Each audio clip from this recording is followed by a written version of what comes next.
شام کے 5 بجے ہیں۔ السلام علیکم، یہ ریڈیو پاکستان ہے۔ رضوان ہاشمی سے خبریں سنیے۔ اہم خبروں کا خلاصہ۔ وزیر اعظم نے برقی گاڑیوں کی عام لوگوں تک رسائی کے لیے حکومتی سطح پر جامع منصوبہ تیار کرنے کی ہدایت کی ہے۔ نائب وزیر اعظم نے قابل عمل سرمایہ کاری مواقع اور پائیدار اقتصادی ترقی کے لیے ترقیاتی اقدامات کی شناخت کی ہدایت کی ہے۔ پاکستان اور لیبیا نے سیکیورٹی چیلنجز سے نمٹنے کے لیے دفاعی صنعت کے شعبے میں تعاون پر اتفاق کیا ہے۔ غزہ پر اسرائیلی فوج کے حملوں میں مزید 30 فلسطینی شہید ہو گئے ہیں۔ اور اب خبریں تفصیل کے ساتھ۔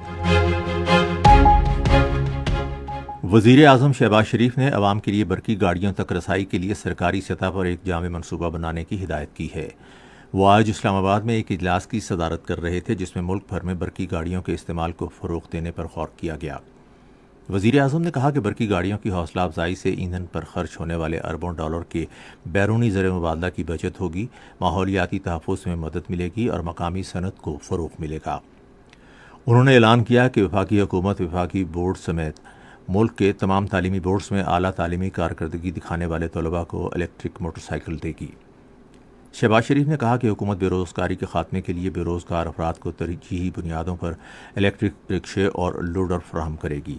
انہوں نے حکام کو ہدایت کی کہ ملک میں برقی گاڑیوں کی تیاری اور دیکھ بھال کے لیے ایک جامع نظام قائم کرنے کے لیے اقدامات کرے۔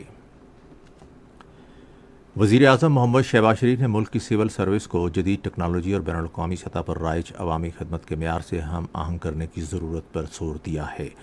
آج اسلام آباد میں سول سروس ریفارم سے متعلق ایک اجلاس کی صدارت کرتے ہوئے انہوں نے کہا کہ سول سروس کی جامع اور مؤثر حکمت عملی کے تحت جدید نو حکومت کی اولین ترجیح ہے۔ وزیر اعظم نے کہا کہ سول سروس حکومتی پالیسیوں پر مؤثر عمل درآمد اور مختلف وزارتوں اور شعبہ جات میں کلیدی کردار ادا کرتی ہے۔ انہوں نے یہ بات یقینی بنانے کی ہدایت کی کہ سول سروس کی انتظامی اور ادارہ جاتی اصلاحات میں سرکاری افسران اور عوامی نمائندگان کی رائے کو شامل کیا جائے۔ نائب وزیر اعظم اسحاق ڈار نے مشترکہ خوشحالی کے فروغ اور پائیدار اقتصادی ترقی میں معاونت کے لیے قابل عمل سرمایہ کاری کے مواقع اور ترقیاتی اقدامات کی شناخت کرنے کی ہدایت کی ہے۔ انہوں نے یہ بات آج اسلام آباد میں ایک کمیٹی کے اجلاس کی صدارت کرتے ہوئے کہی جسے دوست ملکوں سے سرمایہ کاری راغب کرنے کے لیے جامع سرمایہ کاری محکمے کے قیام کی ذمہ داری دی گئی ہے۔ کمیٹی نے موجودہ غیر ملکی سرمایہ کاری کی صورتحال اور جلد کاشتکاری کے منصوبے کی مجوزہ فہرست کا جائزہ لیا۔ اجلاس میں خصوصاً توانائی، بنیادی ڈھانچے اور نجکاری کے شعبوں میں تصویراتی تعاون کی شناخت پر غور کیا گیا۔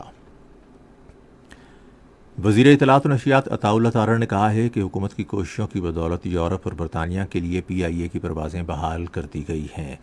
آج اسلام آباد ہائی کورٹ کے باہر صحافیوں سے گفتگو کرتے ہوئے انہوں نے کہا کہ گزشتہ حکومت نے غیر ذمہ دارانہ بیانات کے ذریعے PIA کو اربوں روپے کا نقصان پہنچایا۔ Shalimar recording and broadcasting company کے مقدمے کے حوالے سے وزیر اطلاعات نے کہا کہ انہوں نے اس معاملے پر اپنا نقطہ نظر عدالت میں پیش کیا ہے اور اسلام آباد ہائی کورٹ سے درخواست کی ہے کہ Shalimar recording and broadcasting company کو بحال کیا جائے جہاں 300 سے زائد ملازمین خدمات سر انجام دے رہے ہیں۔ پاکستان اور لیبیا نے عصر حاضر کے سیکیورٹی چیلنجوں سے نمٹنے کے لیے دفاعی صنعتی اشتراک عمر تکنیکی مہارت کے تبادلے پر اتفاق کیا ہے۔ اس حوالے سے اتفاق رائے آج GHQ راولپنڈی میں لیبیا کی مسلح افواج کے commander in chief lieutenant general Saddam Khalifa Haftar کی بری فوج کے سربراہ فیلڈ مارشل سید عاصم منیر سے ملاقات کے دوران ہوا۔ ملاقات میں باہمی مفاد، نئی علاقائی صورتحال، سیکیورٹی چیلنجز اور دفاعی تعاون پر مشتمل امور پر تبادلہ خیال کیا گیا۔ اس سے قبل GHQ آمد پر lieutenant general Saddam Khalifa Haftar نے پاک فوج کے شہداء کو خراج عقیدت پیش کرنے کے لیے یادگار شہداء پر پھول چڑھائے۔ ان کا شاندار استقبال کیا گیا اور پاک فوج کے چاق و چوبند دستے نے انہیں گارڈ آف آنر پیش کیا۔ غزہ پر اسرائیلی فوج کے حملوں میں مزید 3 فلسطینی شہید ہو گئے ہیں۔ فلسطینی وزارت صحت کے مطابق اسرائیلی فوج نے اکتوبر 2023 سے اب تک 58,600 سے زائد فلسطینیوں کو شہید کیا ہے۔ اسی کے ساتھ ہی خبریں ختم ہوئیں۔ مزید خبروں اور تجزیوں کے لیے آئیے ہماری ویب سائٹ پر radio.gov.pk اور فیس بک کے link radio Pakistan news official پر براہ راست ویڈیو اسٹریمنگ بھی ملاحظہ کیجیے۔